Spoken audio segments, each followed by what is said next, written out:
আমি তো দিতেই চাই। তো কইছি তো তুমি দিবা, আমি নিব। ঢাকার আশুলিয়ায় এক নারীকে ধর্ষণের অভিযোগে কন্টেন্ট ক্রিয়েটর বিপি ইমরানকে গ্রেফতার করেছে থানা পুলিশ। রবিবার আশুলিয়া থানার ভারপ্রাপ্ত কর্মকর্তা ওসি রুবেল হাওলাদার বিষয়টি নিশ্চিত করেছেন। তিনি জানান, এক নারীর করা ধর্ষণ মামলায় ইমরানকে গ্রেফতার করা হয়। গ্রেফতারের পর তাকে একই দিনে আদালতে সোপর্দ করা হয়। আদালত আসামিকে কারাগারে পাঠানোর নির্দেশ দেন।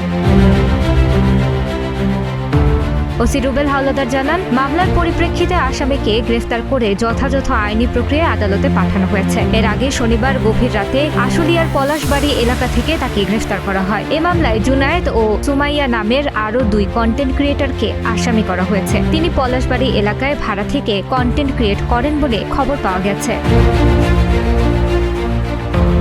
ওই নারীর অভিযোগ, দীর্ঘদিন ধরে ইমরান তাকে দিয়ে টিকটক ভিডিও তৈরি করে আসছিলেন। নানা কারণে ওই নারী টিকটক তৈরিতে অনিচ্ছা প্রকাশ করলে গত 12 মার্চ দুপুরে ইমরান তাকে ধর্ষণ করেন। পরে অন্য 2 আসামির সহযোগিতায় মারধরও করেন। এ ঘটনায় আশুলিয়া থানায় মামলা করেন ওই নারী।